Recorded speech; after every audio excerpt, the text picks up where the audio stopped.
Avez-vous déjà mangé dans l'obscurité la plus totale? C'est l'expérience qu'ont menée les 80 convives de l'association Vue d'ensemble et pour beaucoup d'entre eux, ce fut assez déroutant au début. Une action de sensibilisation au handicap visuel qu'a suivi Thomas Drouin, tout du moins a-t-il essayé. Ce n'est pas une défaillance de votre téléviseur. N'essayez donc pas de régler l'image.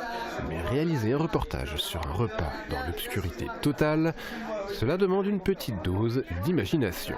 Car quelques heures auparavant, les membres des associations Vue d'ensemble et Art de Vie avaient pris possession de la salle du restaurant sarregueminois La Petite Auberge pour y calfeutrer toutes les ouvertures et supprimer toutes les sources de lumière. Alors forcément, quand les convives arrivent, cela les déstabilise un peu. C'est bon. D'accord. Ouais. Ah oui, on voit. Il faut fermer.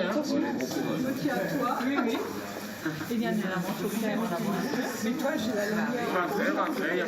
Ne vous inquiétez pas. Toutefois, dans la salle, Diabel Sec, non-voyant et serveur d'un jour, est là pour les accompagner et les rassurer dans ces premiers instants du repas dans le noir. Parfait, tout le monde est rentré? Oui. C'est bien. Ça va? Ça va.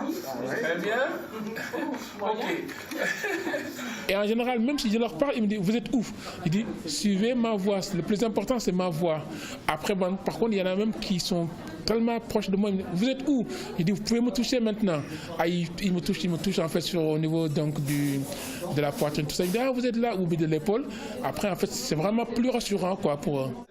Après le dessert et 2h30 de repas, les lumières se rallument et les invités découvrent alors ce qu'ils avaient dans l'assiette, tout en partageant leurs trucs et astuces pour avoir réussi à manger sans ces repères visuels habituels. Déjà, on essaye d'appréhender un peu l'univers du plat, puisque l'assiette est relativement volumineuse. On ne connaît pas la disposition des mets, donc on essaie de découvrir un peu. Alors certains l'ont fait avec les mains, d'autres l'ont fait avec les outils plutôt fourchette. Moi dans mon cas, j'ai tout coupé. J'ai mangé en vrac.